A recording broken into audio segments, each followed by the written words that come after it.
On behalf of the General Assembly, I have the honor to welcome to the United Nations His Excellency Zoran Milanovic, President of the Republic of Croatia, and to invite him to address the Assembly. Mr. President, Excellencies, ladies and gentlemen, it is a great honor to address this important body once again. I especially want to congratulate you, Mr. President, on being elected to preside over the 76th session, and I wish you much success. I also want to thank your predecessor, His Excellency Volkan Bozkir of Turkey, for his leadership and guidance in truly difficult times. And I congratulate His Excellency Antonio Guterres on his reappointment as UN Secretary General. Perhaps more than ever, it is important we continue to strengthen multilateralism and the international rules-based order, with the United Nations playing a central role. You are right, Mr. President, in pointing out how this moment in history calls for, above all, hope. Violence, poverty, and hunger are once again on the rise. Our post-pandemic recovery will be even more hard-pressed in upending the world's uneven economic development. Devastating natural disasters, especially due to severe weather patterns, and increasingly more difficult to deal with. And as our best scientific minds tell us, we can no longer afford to ignore how climate change is making natural hazards worse. Migration continues to rise, further fueling discontent in its wake. All along, populists and disinformation campaigns blatantly or maliciously ignoring factual accounts can unnervingly shake people's confidence in public authorities, in science, and in the media. But we cannot, and we must not, and I hope we shall not give in. It is our responsibility as global leaders to tackle these false narratives head-on, to win back the people's trust, and to give them hope. Multilateralism, global solidarity, and international cooperation have little, if any, alternatives. It is a sound way forward for rational beings. The United Nations stands only to benefit from its cooperation with regional multilateral actors, like, in a European context, the EU, the Council of Europe, the OSCE, and NATO. I therefore want to re-emphasize Croatia's commitment to our collective efforts in tackling the many challenges before us. This includes taking action on climate change, our commitment to solidarity in times of crisis, protecting human rights, and upholding international law, humanitarian law, promoting education and the empowerment of women, peaceful conflict resolution, fighting organized crime and corruption, countering terrorism, and dealing with disruptive technologies.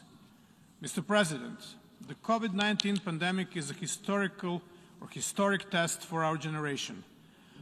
How we respond today, both individually and collectively, will greatly shape the world's generations to come.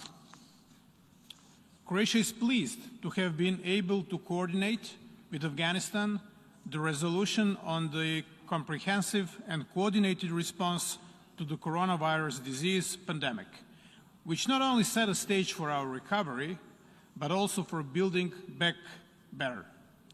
The resolution also recognizes the value of an integrated One Health approach. By better understanding the health-related interlinkages of humans, animals, and our ecosystem, we stand a better chance at tackling antimicrobial resistance, as well as preventing and containing another major zoonotic disease outbreak.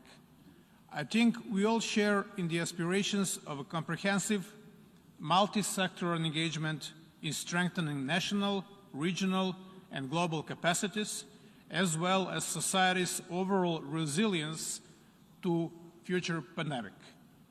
Let us maintain momentum and keep working towards a more robust architecture that will reinforce global health security. The World Health Organization plays a pivotal role. and therefore its further development and strengthening is essential. Establishing legal standards and assuring compliance is a fundamental part of an effective multilateral cooperative response. This is why Croatia actively advocates the Pandemic Preparedness and Response Agreement.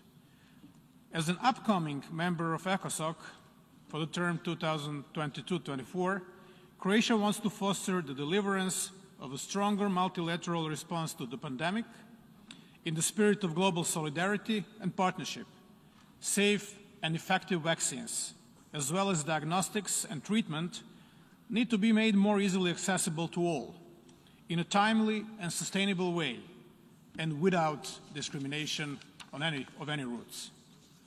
We are firmly committed to supporting the work of ECOSOC as the UN's key platform for implementing the 2030 Agenda for Sustainable Development, clearing our path to recovery. Mr. President, ahead of the 26th UN Climate Change Conference in Glasgow this November, it is vital we stay on track and promote the continuous implementation of the Paris Agreement. Even Pope Francis, who has dedicated his first encyclical Laudato Si, the common heritage of our planet, is expected to attend. The necessary changes in our lives and in our economies will certainly not be easy. However, I'm convinced that shifting to green and sustainable technologies can go hand in hand with economic growth. Croatia is actively setting up a legislative and strategic framework, which is a prerequisite for coordinated action on climate change. Our commitment to reaching climate neutrality is visible through several key strategic documents. The National Development Strategy 2030, the Strategy of Low Carbon Development 2030 with a view to 2050, and the 5-year action plan for the implementation of the Strategy of Low Carbon Development. Let me say a few words about our southeast neighborhood. Croatia has vested interests in the well-being of the Western Balkans.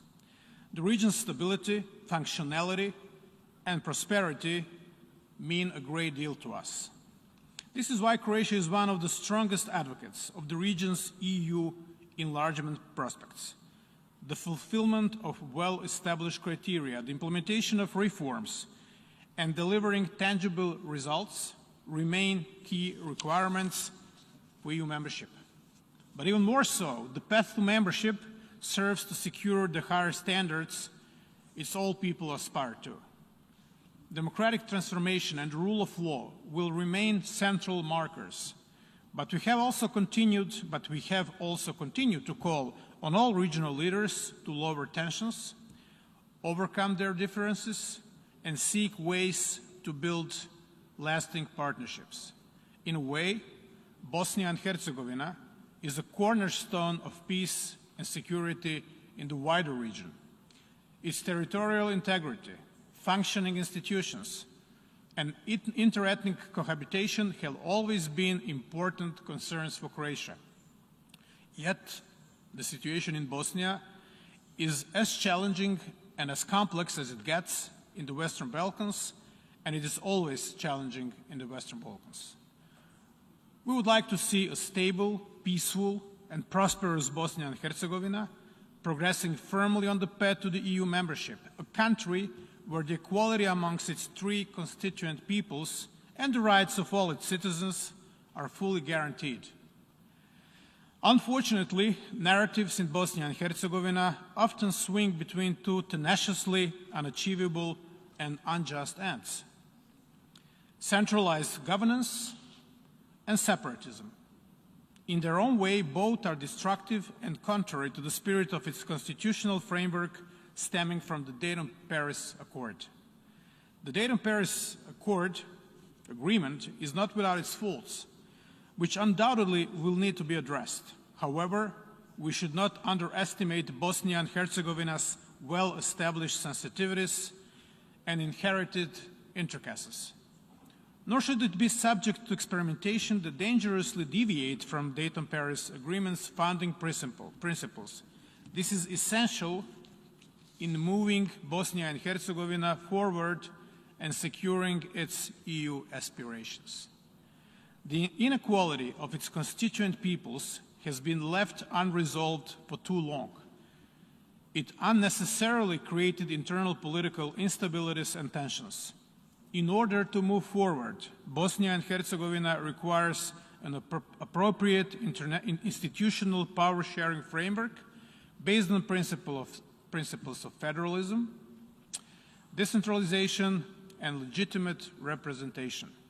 The concept of constituent peoples is always, or often, rather often, misrepresented as an obstacle to the equal rights of all its citizens.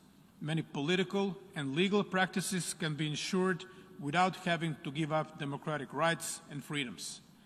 Bosnia and Herzegovina's electoral reforms are long overdue and urgently needed.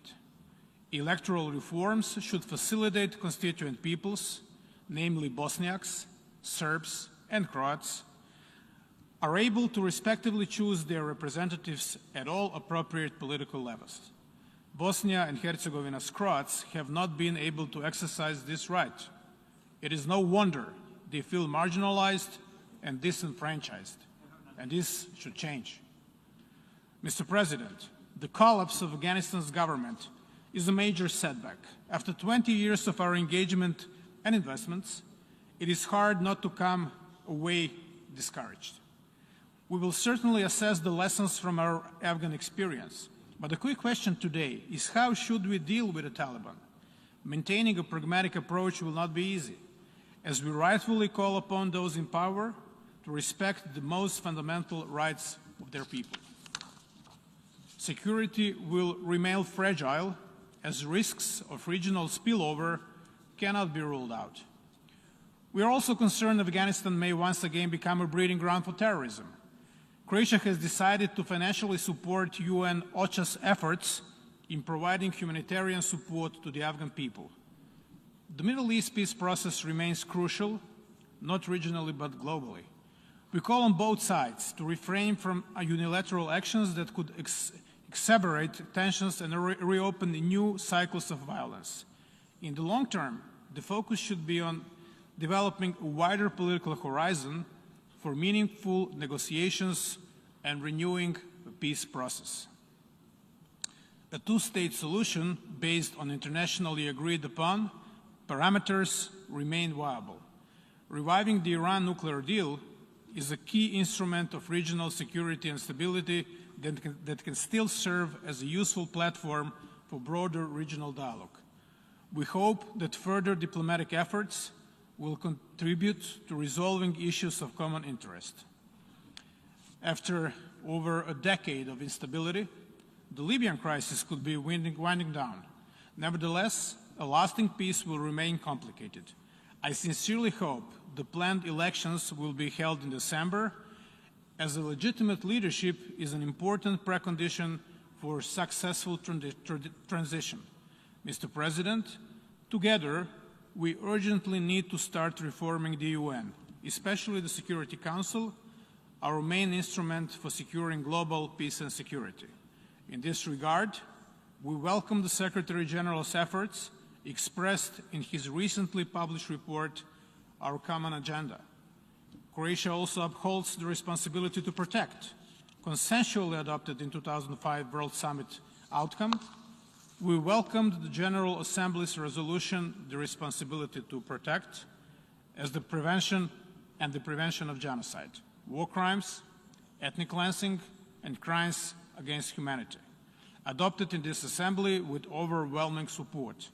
Together with Costa Rica, Denmark, and the Global Center for Responsibility to Protect, Croatia organized yesterday's special event on protecting women and girls directly affected and often targeted in conflict and post-conflict settings. Croatia reaffirms its strong commitment to a rules-based international order and to uphold international law, two essential ingredients of peaceful coexistence and cooperation among states. We support the role of the International Criminal Court and call upon those member states yet to ratify the Rome Statute to do so. Promoting the rights of women and children, confronting hate speech, calling for an abolition of the death penalty, protecting minorities, and actively promoting casualty recording, and the mandate on truth, justice, and reparations are among our human rights priorities at the UN. Croatia is still searching for 1,858 of its citizens that are still missing or unaccounted for from our 91-95 homeland war. It is a lasting, painful burden for the affected families, not to mention the toll on our society's desire to move on. That the fate of the missing is unknown some 30 years later is especially excruciating. We urge other neighboring states to cooperate in good faith and to respect their declared commitments and international agreements. I confess that I cannot understand the lack of information sharing and access to archival leads on the possible locations of individual and mass graves so many years after the conflict. Mr. President, it is impossible not to recall the horrific terrorist attacks of 9/11 20 years ago. Terrorism continues to be our era's formidable security threat. On the other hand, it has also ushered in unprecedented cooperation on an unwavering resolve to counter terrorism. Cybersecurity is perhaps one of our fastest growing concerns. Trends appear to indicate an increasing diversification of malicious efforts, perhaps state-sponsored, being the most worrisome. Particularly upsetting incidents involve cyber attacks targeting our critical health infrastructures, already exhausted in the struggle with the COVID-19 pandemic. Croatia is proud to have contributed to 19 UN peacekeeping operations. We also aspire to join the UN Peacebuilding Commission and continue our engagement from previous mandates. Nuclear weapons and the corresponding technology still loom large in the security calculus of leading global powers. Nightmare scenarios can greatly be avoided by sincere commitments to the Nuclear Non-Proliferation Treaty, a foundation for nuclear global order. We hope to see progress in the NPT's review conference. But while nuclear weapons cast large shadows, let us not lose sight of lingering threats posed by illicit small arms and light weapons trafficking. We know this firsthand from the grand and armed conflicts and organized crime activity in Western Balkans. Ladies and gentlemen, Mr. President, we will continue advocating for effective multilateral action on tackling illegal armed transfers and build-ups. Thank you.